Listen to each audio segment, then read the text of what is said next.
Hello friends, Bangalore തമിഴയുടെ പുതിയൊരു വീഡിയോയിലേക്ക് എല്ലാവർക്കും സ്വാഗതം. അപ്പോൾ നമ്മൾ ഇന്ന് ഉണ്ടാക്കാൻ പോകുന്ന ഒരു തമിഴ്നാട് സ്റ്റൈൽ മുളക് ബജിയാണ്.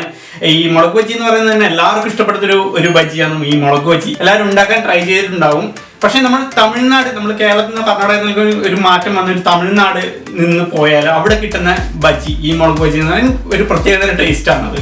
അപ്പോൾ ആ ഒരു സ്റ്റൈല് മുളക് ബജിയാണ് നമ്മൾ ഇന്ന് ഉണ്ടാക്കാൻ പോകുന്നത്. അപ്പോൾ നമുക്ക് വീഡിയോയിലേക്ക് പോകാം. അപ്പം ബാറ്റർ തയ്യാറാക്കാനായിട്ട് ഞാനൊരു ബോൾ ഇവിടെ വെച്ചിട്ടുണ്ട്. അപ്പോൾ അതിലേക്ക് കടല മാവ്, ഞാനിപ്പോൾ 1 കപ്പ് കടല മാവ് എടുത്തിട്ടുണ്ട്. അത് നിങ്ങൾക്ക് എത്രയാണോ ആവശ്യം, അതായത് നിങ്ങൾ എത്ര ബജിയാണോ ഉണ്ടാക്കാൻ തീരുമാനിക്കുന്നത് അതിനനുസരിച്ച് നമ്മൾ ബാറ്റർ തയ്യാറാക്കാനുള്ള ഇതാണ്. അപ്പോൾ അതിനനുസരിച്ച് ഞാനിപ്പോൾ 1 കപ്പ് കടലമാവ് ഇവിടെ ഇട്ടിട്ടുണ്ട്. പിന്നെ മുളക് പൊടി 1 സ്പൂണ്, മഞ്ഞൾപ്പൊടി 1/4 teaspoon, garlic ginger paste 1/4 teaspoon.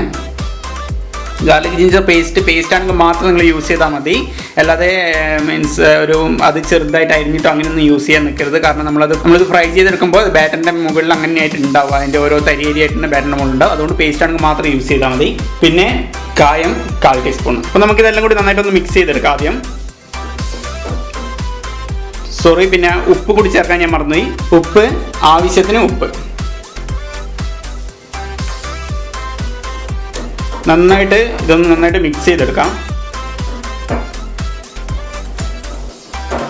Okay, അതിനുശേഷം ഇതിൻ്റെ അളവ് നോക്കിയിട്ട് വെള്ളം ഒഴിച്ച് നമുക്കിത് മിക്സ് ആക്കിയെടുക്കാം.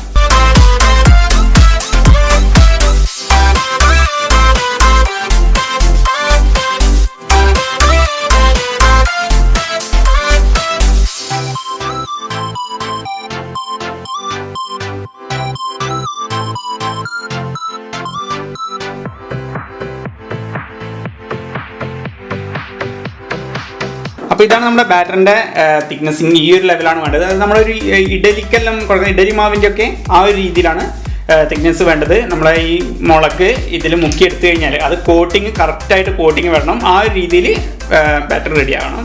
അപ്പോൾ നമ്മൾ ബാറ്റർ റെഡി ആയിട്ടുണ്ട്. ഇനി നമുക്ക് മുളക് ബജിയുടെ മുളക് നമുക്കൊന്ന് റെഡിയാക്കിയെടുക്കാം. അപ്പോൾ ഇതാണ് നമ്മുടെ ബജ്ജി മുളക് തന്നെ നമുക്ക് കടയിൽ നിന്ന് മേടിക്കാൻ കിട്ടും. അപ്പം സാധാരണ മുളകിന് ഇതിന് തീരെ എരിവ് ഉണ്ടാവില്ല. എരിവുള്ള മുളക് നമ്മുടെ കടയിൽ മാർക്കറ്റിൽ വാങ്ങാൻ കിട്ടുന്നതാണ്. പക്ഷെ ഇത് എരിവില്ലാത്തതാണ്. അതുകൊണ്ട് തന്നെ നിങ്ങളിത് മുറിച്ചിട്ട് ഒന്നും ആ എരിവ് കളയാനൊന്നും ചെയ്യേണ്ട ആവശ്യമില്ല. എന്തായാലും നമ്മൾ ഇതിൻ്റെ ഉള്ളിൽ അതിൻ്റെ ആ കുരു ഞാനൊന്ന് മാറ്റുന്നുണ്ട്. മുഴുവനായിട്ട് എടുക്കുന്നില്ല, എങ്കിലും നിങ്ങൾക്കിങ്ങനെ കണ്ടാൽ മനസ്സിലാവും കുറച്ച് കൂടുതലായാലും അതിൻ്റെ ടേസ്റ്റും മാറ്റായിരിക്കും. ആ കുരു ചവക്കുമ്പോൾ ഉണ്ടായ ടേസ്റ്റ് അതെല്ലാവർക്കും ഇഷ്ടപ്പെടില്ല, കുരുവിൻ്റെ ടേസ്റ്റ്. അതുകൊണ്ട് അത് മാത്രം ഞാൻ കളയുന്നുണ്ട്.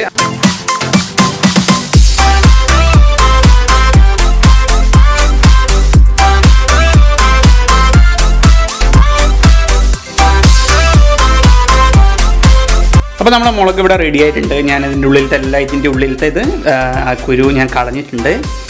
അപ്പോൾ നിങ്ങൾക്ക് വേണമെങ്കിൽ കുരു കളയുന്ന തന്നെയാണ് നല്ലത്. കാരണം ഇതിൻ്റെക്കാട്ട് കുറച്ചുകൂടി ഡാർക്ക് ഗ്രീൻ ആയിട്ടുള്ളൊരു മുളക് വരാനുണ്ട്. ബജ്ജി മുളക് തന്നെ പറഞ്ഞിട്ട് ഒരു ഡാർക്ക് ഗ്രീൻ ആയിട്ടുള്ളൊരു മുളക് വരാനുണ്ട്. അതിന് നല്ല എരിവുണ്ടാവാൻ സാധ്യതയുണ്ട്. അപ്പോൾ അതൊക്കെയാണെങ്കിൽ നിങ്ങൾ നിർബന്ധമായിട്ടും ഇതിൻ്റെ കുരു കളയണം. അതുപോലെ തന്നെ ഈ മുളക് വാങ്ങിയതിന് ശേഷം ഞാനിപ്പോൾ ഇവിടെ വിനാഗിരിയും ഉപ്പും ചേർത്ത വെള്ളത്തിൽ കുറേ നേരം മുക്കി വെച്ച് കഴുകിയിട്ടാണ് യൂസ് ചെയ്യുന്നത്. കാരണം പല തരത്തിൽ എന്തായാലും ഈ മുളകിൽ നിന്നെല്ലാം പറഞ്ഞു കഴിഞ്ഞാൽ ഇതിൻ്റെ അകത്ത് കീടനാശിനികൾ എന്തായാലും യൂസ് ചെയ്യുന്നുണ്ടാവും അവർ.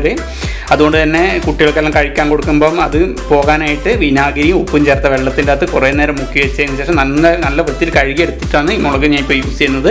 നിങ്ങൾ യൂസ് ചെയ്യുമ്പോൾ അതേപോലെ തന്നെ യൂസ് ചെയ്യാൻ ശ്രദ്ധിക്കുക.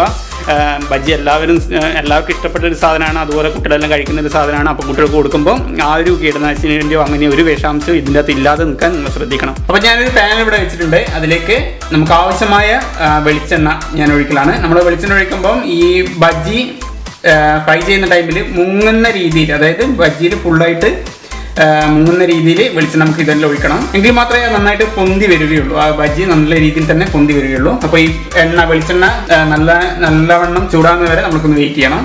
അപ്പോൾ നമ്മുടെ ഓയിൽ ഇപ്പോൾ നന്നായിട്ട് ചൂടായിട്ടുണ്ട്. അപ്പോൾ ഈ ടൈം ആകുന്ന സമയത്ത് നമ്മുടെ സ്റ്റൗ മീഡിയത്തിലേക്ക് ഞാൻ മാറ്റലാണ്. പെട്ടെന്ന് കരിഞ്ഞു പോകാൻ സാധ്യതയുണ്ട്. അപ്പോൾ നമുക്ക് നമ്മുടെ ഇതിൽ നല്ല രീതിയിൽ തന്നെ ഇതിനെ നമുക്ക് നന്നായിട്ട് കോട്ട് ചെയ്തെടുത്തതിന് ശേഷം നമുക്കിത് ഓയിലിലേക്ക് ഇട്ട് ഫ്രൈ ചെയ്തെടുക്കാം.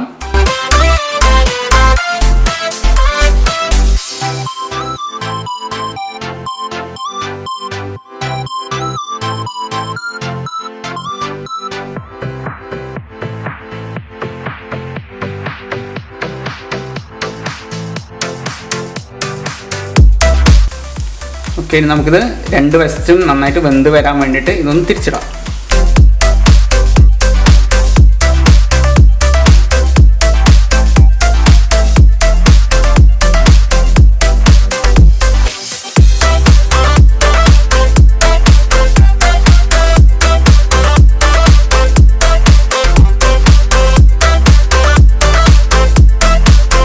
ഇതൊരു ലൈറ്റ് ബ്രൗൺ കളർ ആകുന്നത് വരെ നമുക്കിത് എണ്ണയിൽ ഫ്രൈ ചെയ്തെടുക്കണം.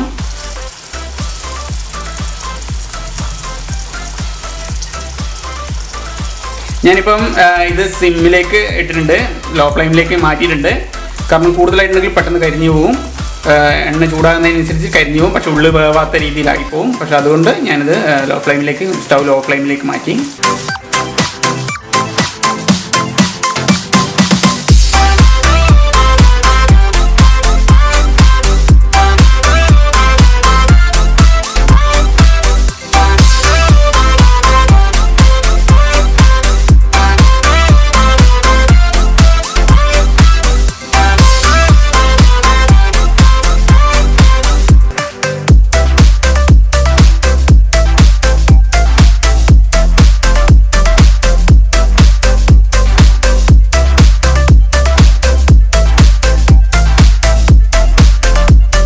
അപ്പം നമ്മുടെ മുളക് ബജി ഇവിടെ റെഡി ആയിട്ടുണ്ട്.